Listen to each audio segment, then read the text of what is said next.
Lo fundamental es el equipo que tenemos. Es muy, muy importante y la inteligencia artificial tiene que acelerar mucho todo eso. Yo creo que los datos son importantes, pero es mucho más importante saber qué vas a hacer con ellos. Es lo que te va a dar el colchón para poder después tener buenas primas y que la siniestralidad se pueda mantener. Probamos y si no funciona...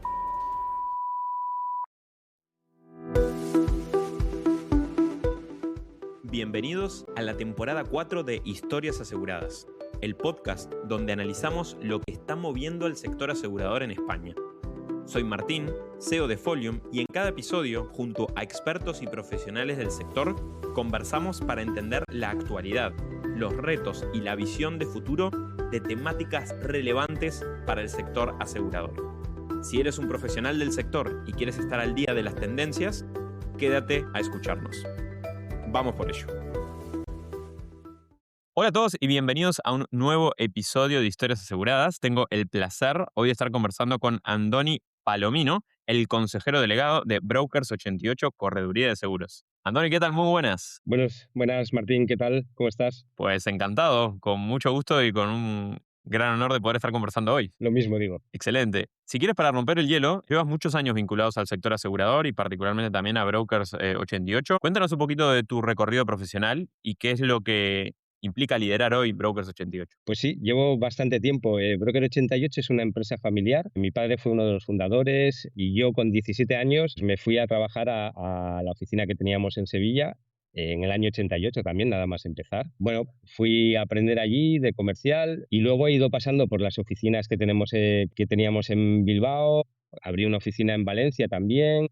Y bueno, todo esto me da para conocer cómo funciona realmente Broker 88 y la correduría y también conocer a todo el mundo prácticamente que trabaja en Broker 88 o a mucha gente a la que trabaja en Broker 88. Bueno, con el tiempo he ido desarrollando distintas etapas con clientes, con compañías, con todo el equipo y bueno, pues al final liderar a una empresa como Broker 88 es combinar estrategias de cercanía, de adaptación. Además, en este sector pues todo va cambiando mucho, todo muy rápido y las necesidades evolucionan muchísimo. Entonces, pues bueno, sí que llevo tiempo y sí que la verdad es que demasiado tiempo, diría yo. Me imagino que también como toda empresa familiar tiene como su propio proceso de transición. ¿Quieres contarnos un poquito cómo se dio ese pasaje de, bueno, con 17 años empezar, ¿no?, a terminar siendo el líder de la organización? Entiendo que también parte de la familia sigue involucrada, entonces quizás contarnos un poquito de cómo esa estructura que muchas veces se da en corredurías, ¿no?, de segundas generaciones, terceras. Y nosotros había más socios aparte de mi padre, pero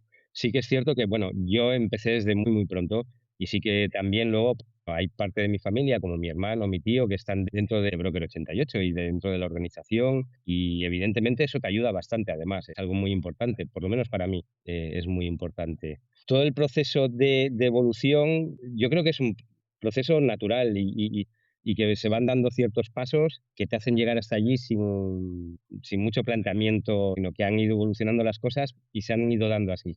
No sé si... Sí, perfecto. Entendido. Y ahí quería justamente preguntarte, porque si tengo entendido correctamente, Broker 88 es una correduría de seguros, en ese sentido tradicional en su esquema, pero bastante de nicho, especialista en seguros sanitarios particularmente y colectivos profesionales, ¿no? ¿Esto ya desde el comienzo fue así o fue algo que fueron mutando y especializándose con el tiempo? Si quieres, defínenos un poquito mejor también la Sí, especialización. bueno, el 90%, 95%, incluso puede que sea más, de nuestros asegurados son del sector sanitario, prácticamente. Y desde el principio, la verdad es que estuvimos ahí llevando todos estos temas así y muy focalizados en el sector sanitario, en colectivos como colegios, sindicatos médicos.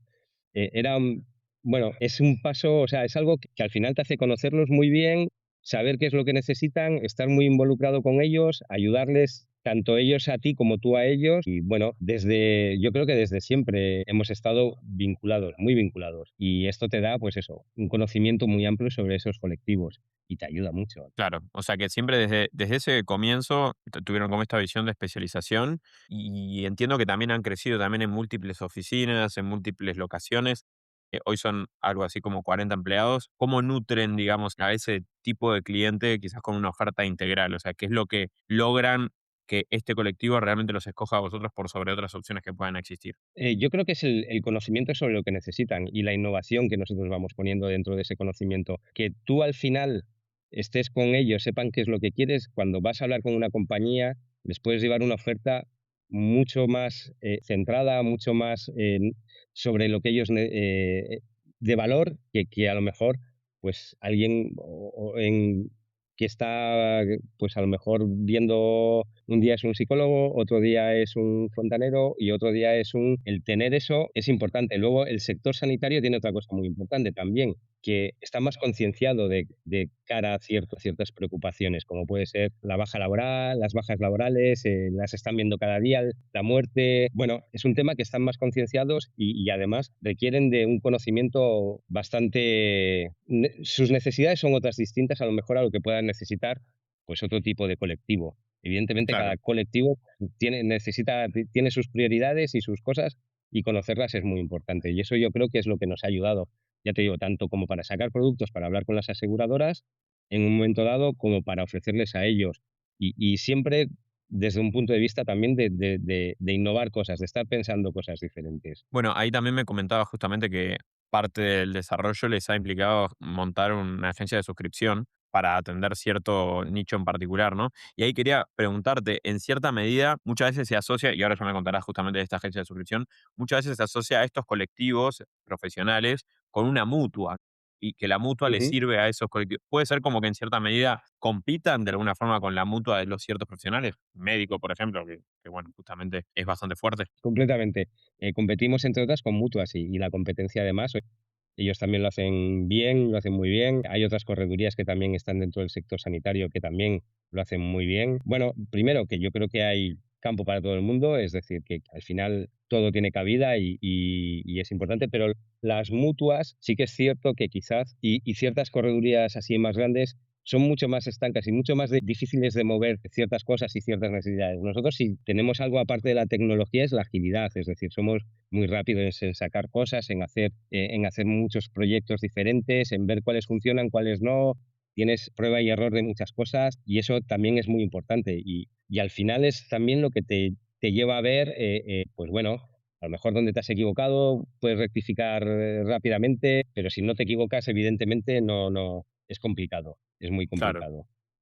Y en ese sentido quería justamente preguntarte, porque obviamente, como bien decías, son una estructura que ha venido creciendo en estos 40 años, o sea, que vienen teniendo un crecimiento tanto en oficinas como en cantidad de clientes, sirviendo, entiendo yo, que más de 70.000 clientes al día de hoy. Sí, no, estamos, sí, alrededor de 200.000 por ahí, o sea que 200.000 sí, clientes, sí. disculpa. Bueno, es gigante ese número. Y me hablaba justamente de esa capacidad, bueno, de que invierten en tecnología, pero al mismo tiempo no pierden esa cercanía, esa relevancia de te entiendo profesional, estoy en tus zapatos, entiendo perfectamente qué es lo que estás viviendo, cuáles son tus preocupaciones, inseguridades. ¿Cómo logras hacer ese equilibrio desde el liderazgo de la organización para que no se deje de ser eficiente, porque cada vez es más necesario en una estructura grande, pero al mismo tiempo no se Ujú, pierda el valor sí. esencial que comentaba? Es un tema muy importante y es algo que buscar ese equilibrio, no solo para nosotros, yo entiendo que para todo el sector asegurador. Es un equilibrio que es complicado de buscar, pero yo creo que ahora mismo estamos en una situación donde conviven lo digital con lo analógico, entonces hay que saber primero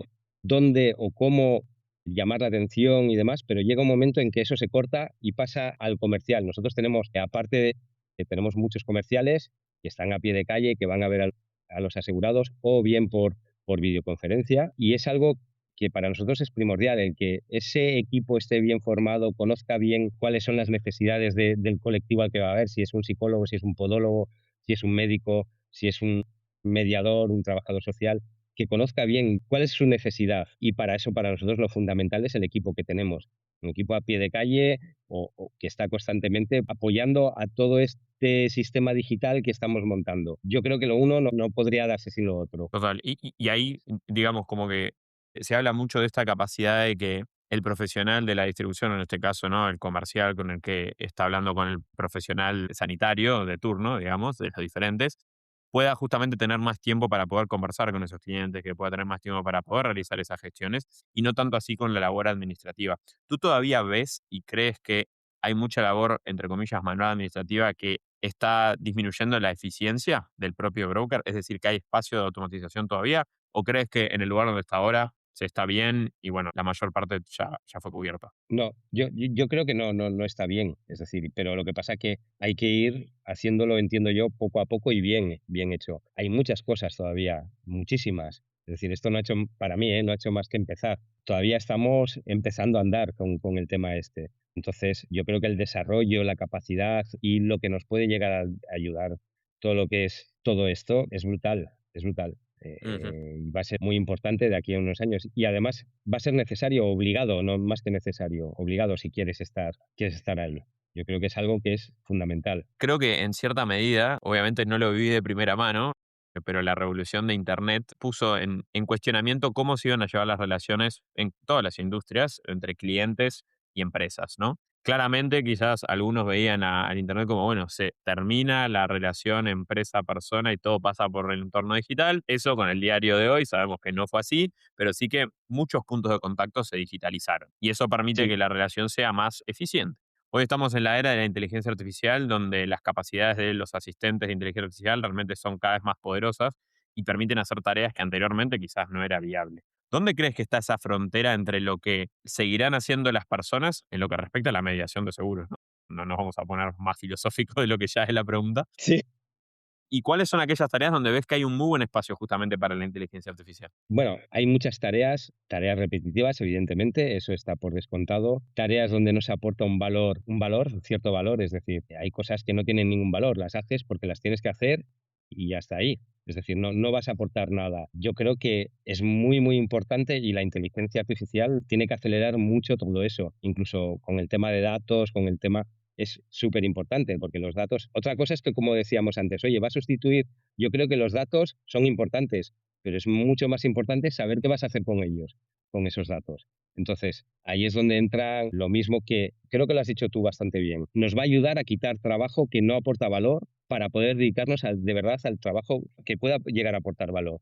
Es decir, el conocer al cliente, el estar con el cliente, al final la decisión y todo lo que es el estar con el cliente, todo eso creo que todavía hay mucha cabida y no sé si algún día, pero yo pienso que al final van a convivir las dos y perfectamente, como ha pasado con Internet y como pasó con Internet. Es algo sobre lo que desde Broker también estamos trabajando desde hace tiempo, pero sí que es cierto que también quizás es un poco complicado el trabajar todo esto, porque cada día es que es un cambio constante, cada día van cambiando las cosas. Tienes que plantearte hacerlo bien, estructurarlo bien, porque si no vas haciendo cosas un poco a voleo y eso tampoco creo que sea la mejor solución. Pero eso es Total. desde mi punto de vista, ¿eh? Este episodio es traído por Seguros News, el medio de referencia para los profesionales del sector asegurador. Y también por Wilfredo, el asistente de WhatsApp con inteligencia artificial de Folium, creado para transformar y automatizar el día a día de los corredores y agentes de seguros. Puedes probarlo gratis escaneando el QR en la descripción o ingresando a wilfredo.chat en cualquier navegador. Continuamos con el episodio. Sí, creo que incluso esto me gustaría atarlo como el siguiente punto que quería traer, que es, se habla mucho de que el futuro de la mediación viene mucho de la especialización, y desde esa Ujú, especialización, sin duda, creo que el 88, como bien lo comentabas desde el principio, con los colectivos del sector sanitario, como que ujú. ha tenido como esa bandera y la ha mantenido. Pero imagino que desde el punto de vista de negocio siempre se te abren oportunidades que quizás no están tan asociadas con ese segmento, ¿no? Como que continuamente Ujú. al estar en mercado, al volverte un actor relevante, al tener ahora 200.000 asegurados bajo su paraguas, continuamente se abren oportunidades y creo que hay mucho valentía por un lado, pero mucho valor al mismo tiempo de poder mantenerse en esa bandera, ¿no? En esa bandera del colectivo de salud o sanitario. ¿Cómo logras que eso permee la organización hacia abajo y que no haya como distracciones, ¿no? Porque no debe ser fácil. O sea, yo soy comercial, digo, mira, estoy por tener, no sé, una comunidad, me lo invento, que me ha llegado, no, pero no, ¿sabes qué? Esto no. ¿Has tenido que tomar ese tipo de decisiones? Sí, sí, sí. Nosotros, por ejemplo, en un momento dado empezamos a hacer otro tipo de colectivos, además, pues, un colectivo muy claro fue taxistas. Teníamos asegurados cerca de 6.000, 7.000 taxistas, una cosa así. Puf, 5.000. Llegó un día en que dijimos: "No, ni uno". O sea, cogemos y la cartera la regalamos, no queremos chao. nada. Chao.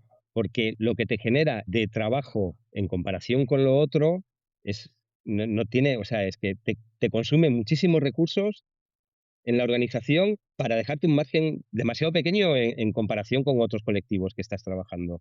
Es decir, Muchas veces es mejor vender menos o vender más centrado. Eso no quiere decir que no probemos cosas y que no vayamos haciendo cosas, pero es lo que te decía, probamos y si no funciona, fuera. En eso no dudamos, porque es fundamental. Y desde luego lo hacemos desde un punto de vista sin dejar de lado lo otro. Es decir, hacemos algo paralelo, buscamos un grupo de trabajo que pueda hacer esa cuestión, incluso los comerciales, vas a estar en esto para ver si funciona o no funciona. Si vemos que no funciona, lo dejamos de un lado y ya te digo que con los taxistas fue lo más claro, que de un día para otro, en las renovaciones dijimos, oye, no, no, esto, adiós, no lo queremos. ¿Pero que la vendieron, la cartera, la cedieron, algo? Porque esas pólizas, ¿no? Nada. Sí, sí, sí, la Buah, dejamos, sí, sí, qué la decisión. cedimos Sí, sí, sí. y sí, pero es que lo otro era peor. Y en ese mismo sentido, entiendo que son una correduría de capital independiente, ¿no? Corrígeme por las dudas. Sí, Perfecto. Y obviamente se habla mucho de la consolidación, han entrado varios fondos de inversión a poder incluso ujú, consolidar, ¿no? Incluso las sí, propias corredurías también invirtiendo en consolidar y comprar cartera, etcétera. Desde el lugar de correduría de capital independiente, con cierta tradición también familiar, ¿qué tipo de cosas podrías, capaz que recomendar es como demasiado pomposo, pero digamos, qué aprendizajes te llevas sí. como bien solidificados que consideras que han permitido este éxito que han tenido, este crecimiento? Pensando también en otras corredurías de capital independiente que están escuchándonos, como para que también lo Ujú. tomen desde ese aprendizaje. A nosotros nos han venido, evidentemente, muchas a comprar o a fusionar o a tal. Y la verdad es que, aparte de que, bueno, pues te pueda entrar una entrada de dinero, que está bien y demás, ¿qué es lo que me pueden aportar? ¿Qué valor me...? Yo les digo siempre, bueno, traerme algo realmente... O sea, yo te explico mi negocio, cómo es. ¿Tú qué valor me vas a dar sobre esto? Porque si me dices que no, es que tengo una red de comerciales, ya, pero es que a mí una red de comerciales que vendan de todo, a mí no me van a vender mi producto, ni van, es decir, o si me dices, oye, no, yo es que soy de capital, tengo una compañía y te puedo dar este riesgo para que lo gestionéis todos vosotros y tal.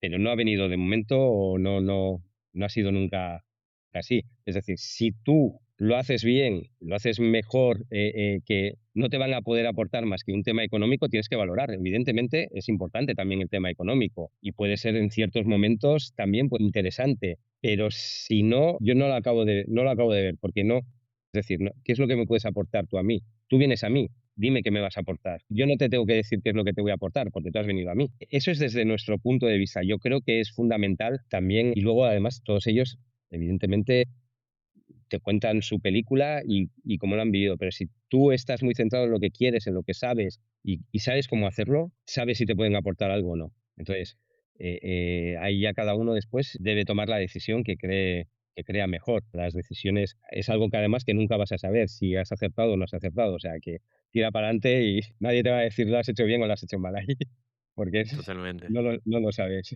Entonces, yo creo que es importante tú tener las cosas claras. Si tú tienes las cosas claras, sabes cómo funciona y sabes cuál es tu potencial de crecimiento, pues bueno, a partir de ahí yo creo que tira para adelante porque es que lo vas a hacer bien. Y Andoni, como para ir cerrando la conversación en lo que respecta a las preguntas más elaboradas, contemplando un poco su especialización, ¿no? En el nicho de sector sanitario, en donde la siniestralidad, los importes de indemnización están subiendo continuamente. Bueno, conocemos las diferentes circunstancias también que Ujú, tiene el sector en particular, y donde quizás hay una tendencia a endurecerse por parte de las compañías aseguradoras en sus condiciones, nos dirás tú, ¿no? Si ujú, eso es así o es lo que se ve desde afuera. ¿Cómo se logra un modelo sostenible en el mediano y largo plazo para servir justamente a este nicho que está creciendo, obviamente en costes, que quizás es menos ujú, atractivo para la aseguradora? Tú nos dirás, o capaz que no, o capaz que al revés, y lo ujú. estamos viendo de forma equivocada, porque obviamente hay una tensión natural entre cuanto más crece el costo de cubrirlo, menor es el interés por parte de las compañías. Y bueno, ustedes están en el medio, ¿no? ¿Qué pensamientos tienes al respecto? ¿Cómo es un poco esa tendencia de futuro? Nosotros, a ver, para nosotros es muy importante cuando nosotros hemos abierto con distintas compañías que han venido aquí y nosotros hemos hecho un estudio de nuestra cartera, la siniestralidad que tiene nuestra cartera. Para nosotros es muy importante el que cuando tú tienes una cartera, lo primero que tienes que ver es que la compañía tiene que ganar dinero. O sea, porque si no, es un negocio que no tiene mucho recorrido. Entonces, para conseguir eso, en el tema de responsabilidad civil, nosotros hacemos muchos seguros pues en el caso médico, que es el más importante en cuanto a siniestralidad y frecuencia. Tú tienes que tener un colchón de primas importante